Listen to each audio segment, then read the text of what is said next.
Hey guys, welcome back again to another video. It's me Alan, and for today's video is I am just going to answering a random questions and just a little life update.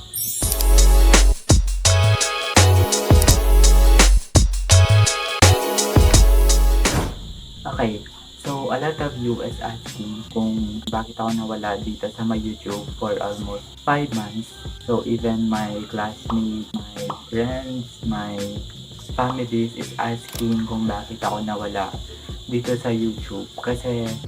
Um, kasi syempre 5 months din ako nawala dito and wala man lang akong update dito sa my YouTube. So, I am here to answer the question and syempre just to apologize na din kasi 5 months akong nawala dito sa my YouTube.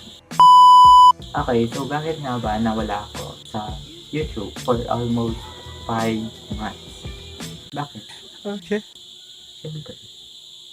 Syempre, di nyo ano.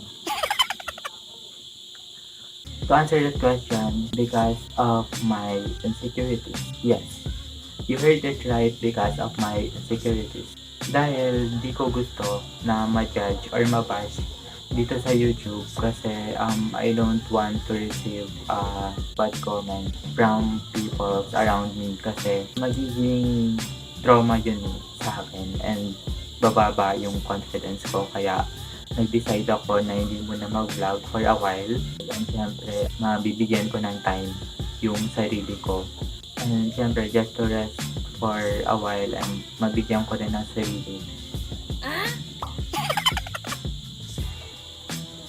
Hindi ko naman in-expect na marami pa kayo magtatanong or marami pa kayo maghihintay sa vlogs or sa mga susunod na videos ko. Kasi I am not expecting too much sa mga people na din around me. Kasi medyo na-trauma na din ako sa mga past ko. Ano daw? So, hindi din ako noon nag-expect na may maghihintay pala sa akin or may magtatanong kung bakit nawala ako dito sa my YouTube.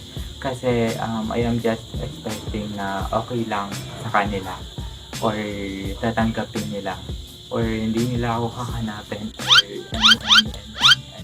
anything. Tinatanong nila ako kung bakit daw nawala ako dito sa YouTube.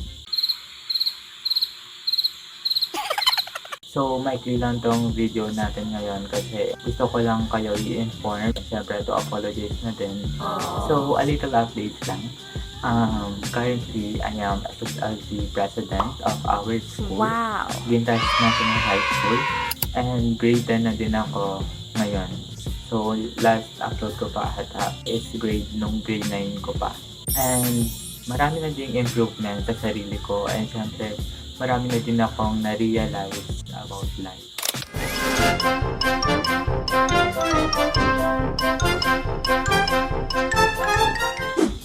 So dito na nagtatapos ang ating video, and kung nagustuhan nyo, please like, share, and subscribe, and comment down below if may suggestions kayo. Don't forget to follow my social media accounts below para maging updated about sa life, sa kasiyan ko sa buhay, and yun lang. Bye-bye!